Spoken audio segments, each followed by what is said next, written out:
ça part? C'est parti. OK.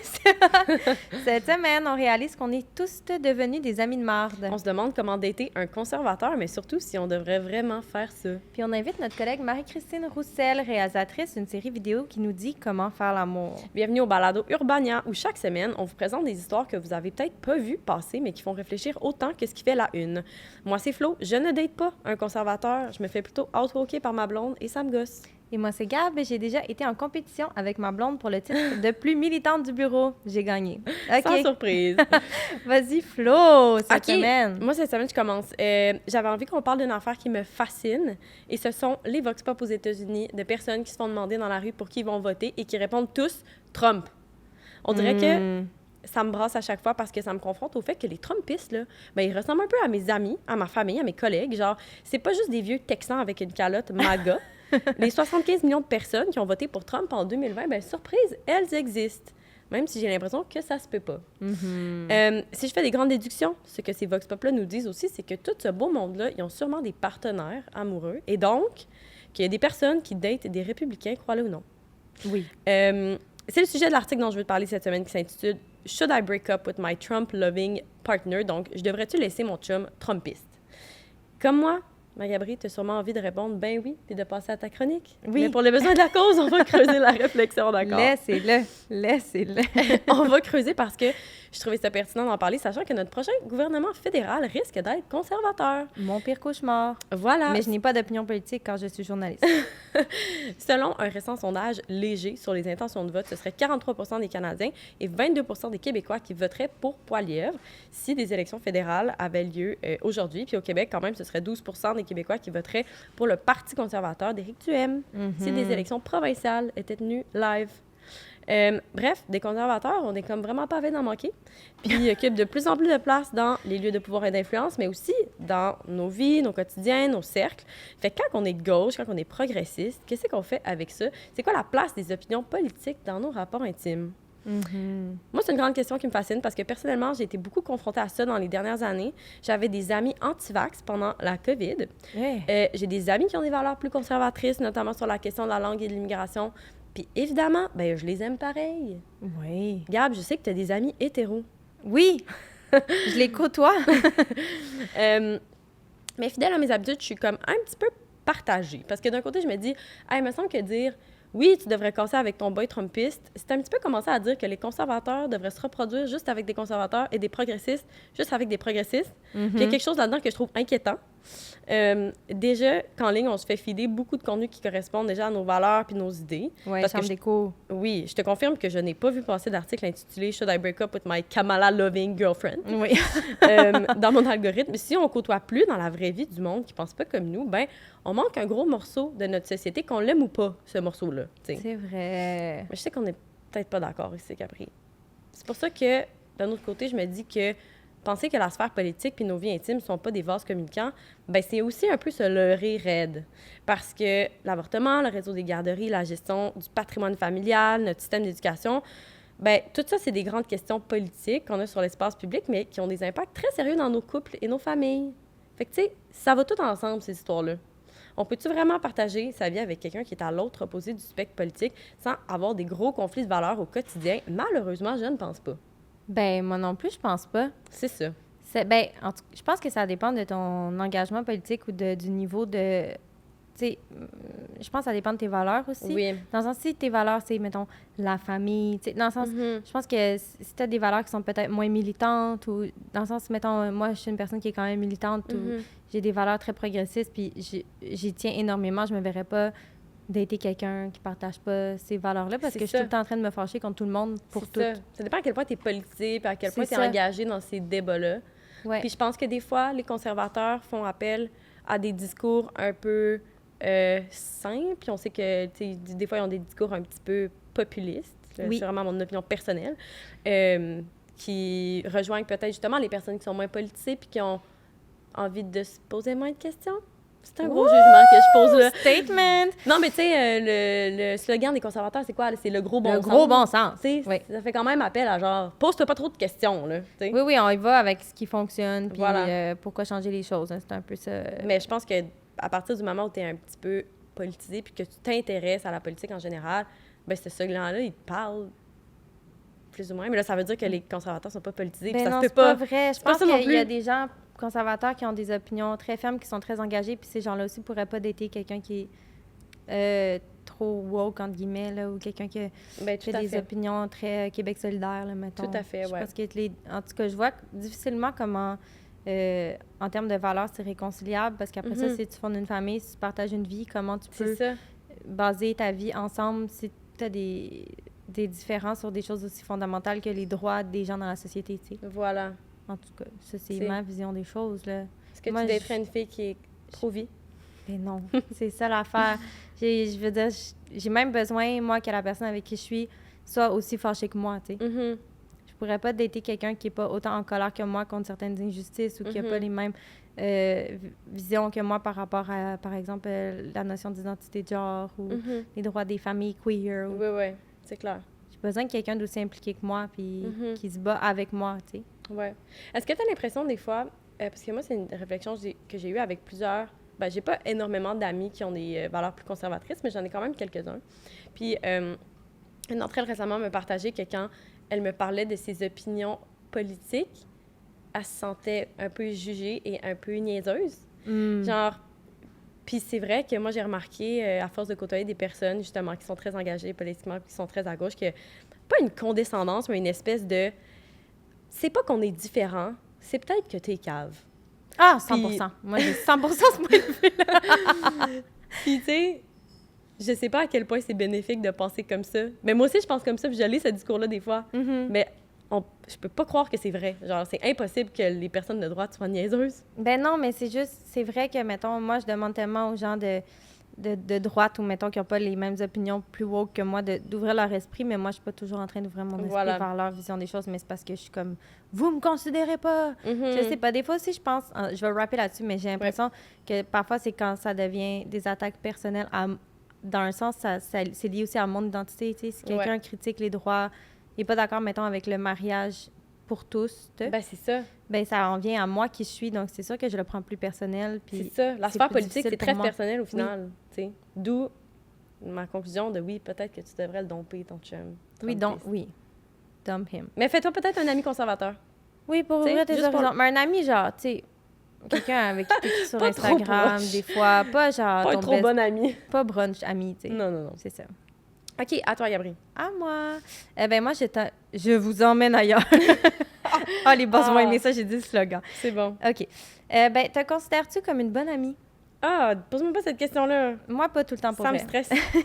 Cette semaine, j'ai lu un article sur le média américain Days qui s'intitule « Y a-tu du monde qui a encore le temps d'être des bons amis? » qui parle du fait que les jeunes professionnels, donc nous, manquent de temps pour entretenir leurs amitiés. Pourquoi? Parce qu'on est fatigué, Florence. On est fatigué de parler à nos collègues toute la journée, de s'occuper des enfants quand on en a ou de passer du temps avec notre partenaire à jaser du travail le soir. Les gens, ils n'ont pas moins d'amis qu'avant, mais passent beaucoup moins de temps avec eux, donc 3 heures par semaine en moyenne contre 6 heures par semaine il y a 10 ans. C'est fou? En seulement 10 ans, oui. En vieillissant, on a tous moins de temps, moins d'espace mental, occupé par la job, les factures à payer, la to-do list et moins d'énergie à consacrer à nos amitiés qu'avant. Et ça rend l'organisation avec nos potes plus compliquée. C'est clair. C'est peut-être pour ça qu'on traite nos amitiés comme des tâches à faire en rentrant nos sorties avec des amis dans nos calendriers Google ou en s'organisant des petites séances de coworking dans un café les après-midi. Je fais les deux. J'ai fait les deux cette semaine. Vraiment pointé du doigt en ce moment. L'autre affaire qui nuit à nos amitiés, c'est la pression de performance sociale. Moi, on dirait que si je vois mon ami pour un café à 7$, mais que je me sens un peu down ou moins sociable cette journée-là, donc je sens que je ne vais pas performer ma sortie, j'ai goût d'annuler. C'est vrai, je trouve qu'on se met de la pression pour performer nos amitiés, puis c'est peut-être à cause des représentations idéalisées qu'on voit sur les médias sociaux, genre les stories de groupes d'amis parfaits qui font des soupers thématiques 2 fois semaine, ou même à la télé dans des séries comme Broad City, aux États-Unis, ou Belle Fleur, on m'a dit au Québec. Juste l'idée qu'on voit partout des images de gens, de groupes d'amis soudés, tu sais, qui retentissent l'un chez l'autre l'après-midi. C'est tellement confrontant. Oui, ou qui appellent « Hey, viens, ça va pas, viens », puis l'ami débarque tout de suite parce que son agenda est toujours totalement libre. On veut tous plus de temps, des relations et des conversations plus profondes, mais on met nos efforts ailleurs, on dirait. Je réponds à ma boss direct quand elle m'écrit sur Slack, mais des fois, ça me prend 2 jours à répondre à mon ami sur Messenger quand elle me parle de ses problèmes avec son chum. C'est sont où mes priorités, Florence? Wow. C'est-tu le travail, le problème? Puis au Québec, en 2020-2021, la proportion de personnes les plus satisfaites de leur vie sociale, c'était les 65 ans et plus. C'est-tu vrai? Oui, largement. Donc, Wow. les retraités, les gens qui ont du temps. J'ai hâte. Est-ce que, Florence, notre rapport au travail nuit à nos amitiés? Hey, je pense que... OK. C'est tellement intéressant, cette conversation-là. Moi, j'adore ça, parler d'amitié en général. Puis, je pense qu'il y a une solution. Et c'est pour ça que je suis une grande militante pour les amitiés au travail. Mais je pense qu'il faut que tu sois amie avec tes collègues. Ben c'est là que je voulais en venir aujourd'hui parce que nous, on est amis et on travaille ensemble. Puis on n'a pas le choix de se voir. Fait qu'on a mille et une occasions au quotidien d'entretenir notre amitié. Ben Genre, oui. Je te parle plus qu'à certaines de mes bonnes amies, là. Ben oui, moi aussi, je viens ici, on a notre petit groupe d'amis, on est amis Mhm. avec plusieurs personnes au travail, puis c'est devenu des gens qu'on voit à l'extérieur, on a des sujets de conversation en commun, on dîne ensemble, tu sais, c'est vrai, vous êtes comme mes amis que je vois le plus souvent maintenant, Ben, c'est au final. Mais je trouve ça inquiétant. On Ben dirait oui. que c'est genre, le capitalisme nous rassemble. Oui, on a été avalés par la matrice, dans un sens, là, on a Ouais. comme, on s'est dit, ah ben sais-tu qu'est-ce qui est pratique, c'est de joindre amitié et travail. Oui. C'est donc bien plus pratique, comme ça, je peux plus travailler ou passer plus de temps au travail. Ouais. Je valorise peut-être pas assez ma vie en dehors. C'est T'sais, très inquiétant. Est-ce que Puis il y a comme une notion de productivité là-dedans. Là. C'est parce Oui. que, tu sais, on se voit au travail, mais oui, on entretient notre amitié au travail, mais on parle de travail aussi, tu sais. Mais ça, c'est aussi comme je coche mes cases, tu sais. Mhm. Amitié fait, travail fait, c'est fait C'est en même ça. temps, tu sais. Ouais. Ah, puis moi, j'ai commencé dernièrement, justement, ben, pour mes amis qui ne sont pas mes collègues, c'est-à-dire la grande majorité de mes amis, à presque faire comme des listes de choses qu'elles m'ont dites la dernière fois que je les ai vues, pour pas oublier de les relancer sur ces choses-là. C'est vraiment perturbant. T'es Puis- tellement type A. Ouais, ben, dans le sens, je veux l'être, mais Ouais. si je l'étais vraiment, je me souviendrais de ce qu'ils m'ont dit, tu sais. Mais là, je m'en comprends ton souviens pas point. parce que je suis un peu dépassée souvent par toutes les choses que j'ai à faire, puis j'en perds des bouts. Fait que là, je me dis, je devrais noter.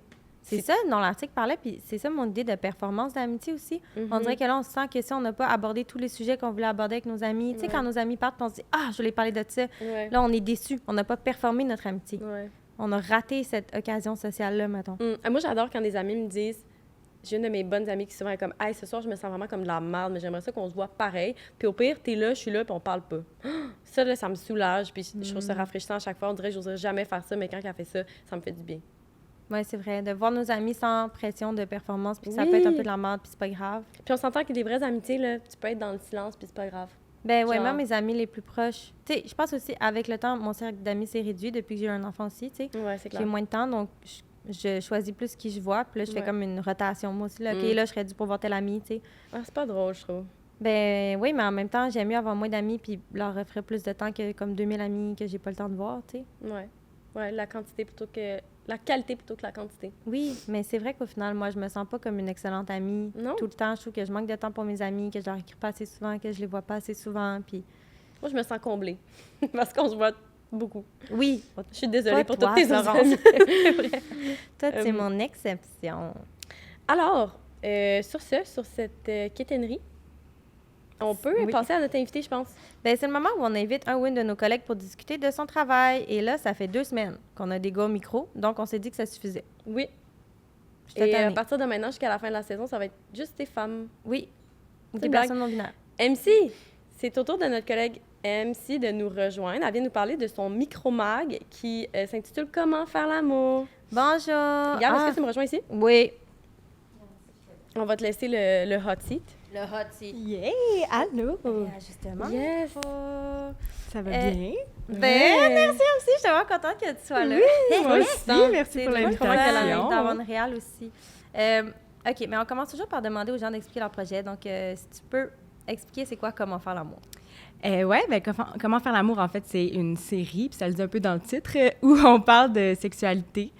On en parle de façon très décomplexée. Puis c'est vraiment l'idée de mettre des témoignages de l'avant, mais des témoignages pas d'experts, vraiment des gens qui sont à l'aise dans leur sexualité, qui sont à l'aise d'en parler, puis qui un peu peuvent nous inspirer un peu à briser les barrières, à aborder certaines thématiques.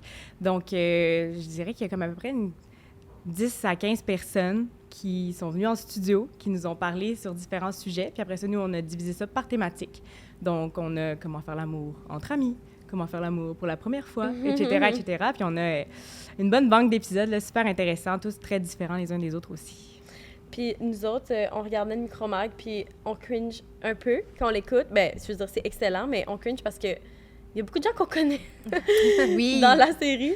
Puis que toi, tu connaissais aussi quand tu as tourné. Ouais, exactement. Ça t'a fait quoi de recueillir toutes ces confidences-là sur la vie sexuelle de personnes que tu connais quand Genre même? des collègues, là, assez bien. Ouais, ben des collègues ou d'anciens collègues aussi. Tu sais, l'idée, c'était pas nécessairement de caster nos collègues, là. C'était Ouais. pas ça le but à la base. Oui, c'est pas juste nos collègues, non, là, pour c'est ceux qui écoutent. Mais c'était d'avoir des gens qu'on savait aussi à l'aise avec la sexualité parce que on veut pas que ça soit une série où genre « Oh mon Dieu, je peux pas croire que j'ai dit ça! » Tu sais, il y a vraiment pas ça dans le montage. On tourne pas autour du pot, on veut des gens qui sont à l'aise. Fait que c'est sûr que quand on est entré dans le casting de cette série-là, on s'est dit « Bon, peut-être quelqu'un avec qui on a déjà un bon lien, ça serait cool. Comme ça, on sait que la personne va être à l'aise, on sait que cette personne-là, ben peut-être, comme vous disiez précédemment, c'est des amis, souvent nos collègues, donc on a déjà peut-être parlé de sexualité avec eux ou on sait qu'ils sont à l'aise. Fait que l'idée, c'était d'aller chercher des gens pour qui il n'y a vraiment aucun complexe, aucun tabou, ou que s'il y en a, c'est sans jugement, tu sais. C'était vraiment ça l'idée. Fait que pour moi, c'était un peu comme des conversations entre amis, tu sais. C'est sûr que je suis pas devant la caméra, mais tu sais, l'idée, c'est de créer une ambiance le fun, de montrer à la personne aussi que tout ce qu'elle nous raconte, ben un, c'est valide, deux, c'est intéressant, puis c'est ça qui fait la beauté de la série aussi, puis qui un peu la force qu'on voulait mettre de l'avant, c'est qu'en sexualité, il n'y a pas de bonne ou mauvaise réponse. Évidemment, il y a des règles de base, là, le consentement, ses propres limites, mais après ça, au niveau des préférences, au niveau des choses qu'on veut explorer, il n'est pas supposé avoir de jugement, il n'est pas supposé avoir de « Oh mon Dieu, je devrais-tu aimer ça si on me fait ça? Il me semble que c'est bizarre. » Tu sais, c'est ça qu'on voulait mettre de l'avant, qu'il n'y a pas de bonne ou mauvaise réponse. Puis justement, d'entendre des gens autant assumer en parler, ben je trouve que c'est le fun, puis ça permet de soit même se délier un peu, ou soit juste s'ouvrir les esprits, évidemment. Là. C'est clair. Ben, on a l'impression, on en parlait aussi tantôt, que maintenant, il y a beaucoup de podcasts, de séries, de plateformes qui parlent de sexe, puis ça pogne. Les gens ont comme envie de parler de sexualité, mais tu sais, vous, avec Comment faire l'amour, qu'est-ce que vous vouliez amener à la conversation qui est déjà quand même large, qui était différent? Bien, je pense que c'est un sujet qui est là depuis que le monde est monde, puis qui va être là jusqu'à la fin des temps, dans le sens c'est quelque chose qui nous enflamme comme humains, puis c'est aussi le type de sujet où la seule façon d'en apprendre, souvent, c'est de poser des questions, tu sais, quand on est jeune, ou peu importe l'âge à laquelle on commence notre sexualité, mais tu sais, quand on explore dans la sexualité, on dirait que nos apprentissages, on les fait à travers soit des discussions avec des amis, avec des personnes de confiance, soit en posant des questions, en regardant des trucs. Fait que l'idée, c'était vraiment de créer ça, tu sais, une espèce d'endroit où, puis on le dit avec le titre, tu sais, Comment faire l'amour, 3 petits points, c'est une question, tu sais. Fait que l'idée, c'était de juste mettre la table sur, tu te poses des questions sur telle façon, ben il n'y a pas de bonne ou mauvaise réponse, comme j'ai dit, mais au moins, tu peux avoir une panoplie de témoignages qui t'en parlent. Exemple, l'épisode des jouets sexuels, il y a plein de gens qui nous disent « Hey, moi, j'en utilise pas, puis c'est bien correct. Ou il y a Vanessa Boudrias qui dit « Hey, moi, j'ai commencé ça à 30 ans. » Fait que, tu sais, c'est cool parce que tu te dis « Ah, ben il n'y a pas d'âge pour ça, c'est vrai, etc. Puis, tu sais, je pense à la base aussi, c'est quand même une œuvre collective là, chez Urbania, dans le sens où ça a été développé par plusieurs personnes, ce concept-là. Et à la base, c'était parce que 2 des articles les plus lus de l'histoire du site d'Urbania, c'est « Comment faire l'amour à une femme » et « Comment faire l'amour à un homme ». Fait que ces textes-là reviennent dans les palmarès année après année chez Urbania, comme depuis l'existence du site, du magazine. Ben, ça n'en dit long, puis ça montre aussi que il y aura toujours des choses à dire, même s'il y a plein de podcasts, plein de séries qui en parlent, parce que la sexualité, c'est tellement propre à chacun, c'est tellement différent que ton expérience, mon expérience, l'expérience de tout le monde est différente, puis c'est tout intéressant, en fait, sans comparer, tu sais. C'est drôle, peu importe l'angle qu'on prend, j'ai l'impression que, genre, quand tu parles d'argent et de sexualité, ça pogne. Quand tu parles de parentalité et de sexualité, ça pogne. Genre, les contenus qui ont marché le plus sur 4,95 qui parlent d'argent et Mollo qui parle de parentalité, en tout cas, moi, je sais que c'est un article qui parle de OnlyFans, là, par exemple. Fait que, ça va toujours susciter c'est partout, c'est tout le temps. Puis, Exact. Oui, les gens ont des questions. Ben oui, c'est parce que c'est tellement tabou. Mais faut pas que ça soit tabou, mais c'est tellement comme... faut un contexte pour parler de sexualité. Faut une proximité avec les gens aussi. Fait que des fois, de provoquer ça, je pense que c'est intéressant. C'est vrai. Je pense que tu tournes maintenant. Oui, on est en tournage présentement pour 2 courriers recommandés. Donc, à voir prochainement sur Urbania. J'ai l'impression qu'il faut que tu nous laisses. Oui, parfait. Écoutez, vous irez voir la série, puis si vous avez des questions, écrivez-nous. Ah, merci, MC. Merci, Bon MC. tournage. Bye, merci. Et tu peux retourner produire d'excellents contenus. Au revoir. Bye, MC. Ça, c'est la vraie vie dans la salle de rédaction. Oui, c'est tout le ça. monde. Il était l'heure. On fait-tu notre petit jeu habituel de tu me montres ton dernier contenu enregistré? Ah, je vais-tu te le montrer, tu penses? J'aimerais ça. OK. Es-tu prête? Je suis assez prête. Est-ce que tu as un audio pour moi? Oui, est-ce qu'il te reste des jours de vacances, Florence? Un. Un? Eh bien, c'est parfait pour OK. aller à Cuba. Ah! Mais pas en avion, Florence. Tu peux aller à Cuba au Québec. Wow. Comme le démontre cette publicité sur laquelle je suis tombée cet été. Là, écoute, je sais pas avec la température actuelle là, comment ça se passe à Cuba et du Québec, là, mais écoute-moi ça. Attends. Comme à Cuba, mais ici au camping Havana Resort. Chez nous, on a une piscine de grandeur resort. On a des animateurs qui sont vraiment des géos qui viennent des hôtels du Sud, qui sont avec nous tout l'été, qui font des animations du matin au soir. Donc, on a du bingo, des classes de danse, des classes d'espagnol. Donc, on a vraiment là toutes les mêmes activités que dans les hôtels de Cuba. On a des spectacles aussi chaque soir. On a des chanteurs live qui sont avec nous aussi. C'est une équipe qui est vraiment complètement latine avec nous. Fait vraiment Complètement latine. C'est un peu cassé, ça, non? Oui. C'est vraiment comme à Cuba, c'est juste au Québec. Mais c'est c'est où complètement exactement? J'ai pas latine. compris. C'est au Havana Resort Camping. Mais c'est où? Aucune idée. Ah, mais pour vrai, On va te c'est le un peu du googler. génie. Parce que c'est vrai qu'il y a très peu de différence entre certains Maricourt, campings. Québec. À Sur quoi? le 7e rang, à Maricourt. Sur le 7e rang, très précisément. Oui, à Maricourt. Mais écoute, c'est peut-être fermé. C'est peut-être fermé, OK. Ben, compris. ça m'intéresse vraiment, en fait, puis je pense que c'est un peu du génie comme concept, parce que c'est vrai qu'il y a très peu de différence entre certains campings de luxe et des resorts dans le sud. Ben, il y a des géos, il y a une équipe complètement latine. Oui, sauf Ils sont tous ça. la faune et la flore tropicale, le sable fin et Hey, le on ciel dit très bleu. à l'oreille, Florence, qu'il y a un contenu sur urbania.ca là-dessus. Tu me niaises. Ouais. Bon. Let you Google it. On va le laisser dans les liens de l'épisode. OK, est-ce que je peux te parler de mon contenu? Oui. Je vais faire du pouce sur ton sujet de la semaine dernière, Gab, parler de nos menstruations. Je sais pas si tu as vu le reel de la marathonienne chinoise de 25 ans, Li Meizen. Là, j'ai pas d'audio, de visuel à vous présenter, mais imagine ça. Elle a terminé son marathon avec du sang plein les cuisses le 22 septembre dernier parce qu'elle a commencé à saigner au 34e kilomètre à cause de ses règles et elle en avait rien à chier de son flux, puis elle a fini sa run. Elle a free bleed, comme on dit. Oui, elle en avait plein les cuisses, les genoux, j'en avais partout, puis elle a juste terminé sa course. Je trouvais ça tellement cool. Iconic. Ouais. J'adore cette 10 sur personne. 10. Ouais, 10 sur 10. C'est comme ça qu'on normalise les menstruations. Le saviez-vous? Des gens sont menstrués. C'est comme ça qu'on peut Ça le voir. aurait pas pu être plus clair. Oui, j'adore. Je pense que c'était tout. Hey, c'était ça pour aujourd'hui. Merci, Cap, d'avoir été là. Merci, MC, qui est plus là. Ben, elle a déjà parti en tournage. Si vous avez aimé ça, vous savez quoi faire. Likez, partagez et abonnez-vous pour ne jamais rater un épisode. Puis pour plus de conversations éclairantes, d'histoires surprenantes et de rencontres extraordinaires, abonnez-vous au Micro Mag Urbania. C'était Flo et Gab. On vous retrouve la semaine prochaine. Ciao! Bye!